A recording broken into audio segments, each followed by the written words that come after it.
So guys, in today's video we are going to discuss about switch case. The one thing about this switch case is that it's also the same thing with the if statement. The only difference is the pattern of which we execute the code inside it. So but mind you that the switch case is under control statement, so it's also the same thing with the if statement. The only thing is that the pattern. So if you look at the screen now, I want to explain how this switch case works. So first of all, this is the syntax of the switch case. When you type switch, because it's a switch case statement. So when you type switch with this bracket, then you open a curly braces and closing braces, just like the if statement. Then inside this bracket, you will put whatever let me just make it simple. The way this switch case work is that whatever that is inside this bracket that matches these cases here will be the code that will be executed, right? So whatever you put inside this bracket that matches these cases, this case 1, case 2, case 3, we execute the code inside this case and also mind the color of this. So whenever you are typing this switch case and the thing does not change to any color, know that you are making a mistake. Either you are using a capital letter or you are using a lowercase letter. So make sure you mind the color.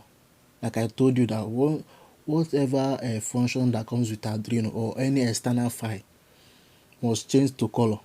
The only function that will not change to color is the function that you create inside your program. But this one comes with the Arduino, so that's why the thing has to change to color. So let me also go further in explaining it. Like I said, that whatever that is inside this bracket that matches these cases will be the code that will be executed. So what I did here is that I declare a variable which is 3. So as you are seeing this mark inside this bracket, that means the thing has matched the case of 3. So whenever I simulate this thing, I simulate it, what will be executed is the code inside this case 3. So if we have up to case 100, maybe we have case 1, case 2, case 3, case 4, case 5, up to how many cases we need. For you to execute the code inside either the 5th case or the 10th case, it must match with what is inside this bracket, the condition inside the switch case. So if you look at here, you see that this is mark and this mark represents 3. So whenever we upload this code, what will be executed is the case 3, because case 3 matches with the condition that is inside this bracket. So if I want to execute this first case, all I have to do is just to change this 3 to 1. So it will execute it. And another thing you must bear in mind is that this break here, whenever you are using a switch case statement, also make sure that you use this break to separate each case. If not, if you not put this break to separate this case 1 and case 2, whenever the case 1 matches with this one, it will execute these 2 cases without even matching the second one, because the compiler will see it as the same category of code. So we use this break statement just to demarcate the separate code. So but I will also show you what I mean if I remove this case this break here. But first of all, let's simulate this first code before I will go further to dissect other things in this switch case. So let's go to our simulating software, which is the Arduino. I've run the code inside the Arduino. So remember what I said, that what we have here is mark, and this mark represents 3. So this matches with the case 3. So this code here will be the one to be executed. So let's simulate it and see. So let me simulate it.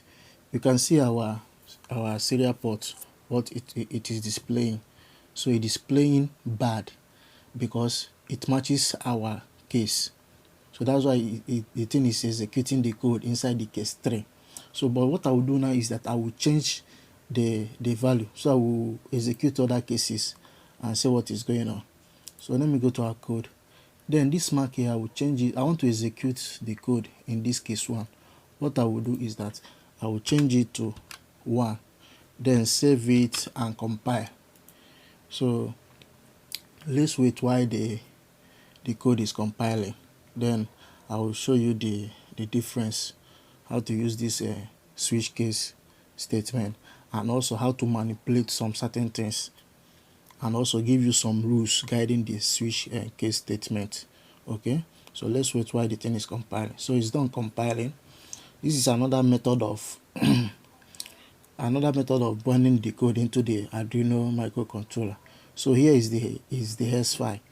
Instead of me to be going to this sketch and be doing a lot of things, because whenever I press this one, it will start over again to compile. So I don't want it, in order to save our time. So whenever I verify it here, the whole compiled hex file will appear here. So you see it. I will just copy the hex file. I will just copy it so that it will be more easier for me. Then go to our simulating software, double click the Arduino board. Under here, I will just select all and paste the new one and press OK. So let's simulate. After making the changes, let's see the result. So as you can see, the result, the letter that is being printed here is the letter that is in the case 1 statement. So because of the value has changed, that's why it's printing the case, right? Okay, let me also go back there so that I will show you. You see that we changed the value from 3 to 1. That means what is inside this bracket is 1, which matches this case here. So the code here is being executed. And also this is not a semicolon. This here is not a semicolon. And another thing you mind is that whenever you type this case here, make sure you give a space before giving it an identifier, right? So watch, if I bring this one closer to here, you see that the color of this thing has disappeared. You right? Because it's not, if I try to compile this thing, the compiler will show me an error because it does not identify this thing. So in order to use this case statement, make sure after typing the case, you give a space, so that once I give space, the thing is being highlighted, the colors also change, right? And another thing I also want to point out is that we have different ways of manipulating with this switch case statement. So if you don't want to be going to the Arduino IDE and be changing the value in order to match whatever case you print here, you might use a method of using an input signal, just like a push button. Whenever you press the push button, it will do an increment. For example, if we say that we have a switch, if we have case 0, because the thing normally starts with case 0, depending on whatever you want to start with. If we have case 0, maybe I put 0 here.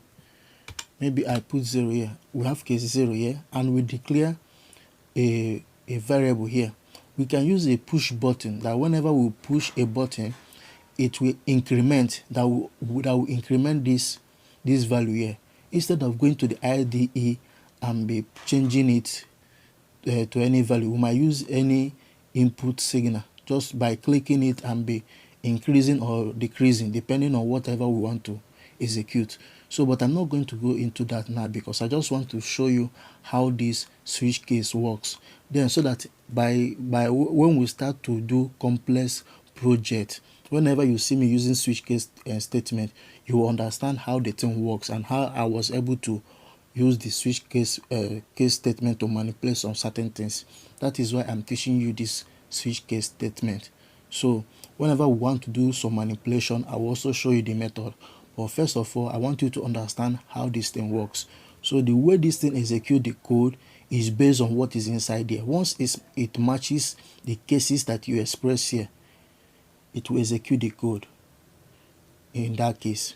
And also don't forget to use your break, because without this, okay, let me show you now. See what will happen now. Remember here is 1, so I will change this thing to 1, right? I will remove this break here. I will remove the break statement. So what will happen is that the compiler will see these two cases as the same. So if I try to print it out now, if I try to execute this code, you will see that it will also print the second case, even though the second case does not match what is inside there. Remember, what is inside here is 1, and this one does not match the case here, but the compiler will print it, it will execute it because it's seeing these two as the same. It's seeing it as the same. So if you want to separate it, you use break. So you will see that whenever I execute it, it's only these two that it will execute, and it will leave this one because the compiler have seen break here. This is break. So let me show you now. Let me also save it, compile it, and execute so you see what is going on here. So let's wait while the thing is compiling. So wait for a second, let the thing compile, then I will show you how this switch case statement works, and also you show you the principle guiding it. So this is the hex file. I will copy the hex file. Then go to our simulator and paste it here. So select all, paste, and let's see what is going on. So I'll simulate it. So let's see our result. As you can see the result, it is printing no, good, no, good. That means it is printing the two cases. The reason why it's print, I have told you the reason why it's printing those two cases, because of we have removed the break statement. So that's why it is printing the two, even though the second case it does not match, but it's printing it because compiler is seeing it as one. Just look at the monitor here. You will see this the statement good, no, good, no. So that is how the break switch case statement works. So another thing is that in this switch case statement, you must not use a float data type. The switch case statement does not allow a float data type. So if I change this, this is an integer data type. So if I change this integer to a float, then they put a decimal, and you know what float is all about, I will get an error because the switch case does not allow a float number. So whenever you want to use a float number, you don't make use of switch case. The only thing that the switch case statement allows is an integer. So that is it. Then another thing is that there's what we call a default. A default. Let me put it down here. This is a default. It is called default. What a mistake! I'm coming. Default. This is a default. Watch the color also change. So this is a default. Then not a semicolon. Then this default means that whenever you put whatever statement you want, maybe let me say I want to put this statement now. Let me copy it and put the statement here. So paste. What this default means that whenever the compiler tries to check if the cases here matches with what is inside this bracket, and if the compiler does not see anything that matches with the cases, it will execute this default code here, right? So like now we have one. Let me put back this this break here. Let me put it back. Then I will change these cases here. I will change it to 0. So 0 to 3. Let me leave it like that. But remember, we'll put 1 here. So what the compiler will do once it's checked these cases and nothing matches with these cases, and nothing that is inside this bracket matches with these cases, the compiler will execute the code under here. So you can put anything that you want to put here just as your default. Whenever any case does not match, you use whatever you put in this default to display that. Maybe you can type invalid depending on whatever you put here. So you can type invalid let me just make it so that you will understand it. So this is the invalid that I put inside this bracket. So I've compiled it. Let me copy the hex file. This is the hex file. Okay, let me copy it. So I'll go back to our simulator, then paste it and simulate. So let's see what result we will get. Let's wait. You see what you have seen the result that we are getting: invalid, invalid, invalid. So we are getting the result of invalid because none of the cases match. That's why we are getting invalid based on what we put in our default. So you see that the mark here 1 does not match with any case here. We do not have case 1 or case 2. We do not have case 1 here. So but what we put inside here is 1. So there is no case 1. So the thing does not see anything that matches with case 1 in this case. So it has to, instead of going empty, it has to execute what is here to show you that the command you put is invalid, right? But if we put 1 here, it will execute this one, then boycott other things. So that is how the switch case statement works. So I've tell you one of the principle of using a switch case statement, that you cannot use a float data type on a switch case statement, and you must not have a duplicate of cases.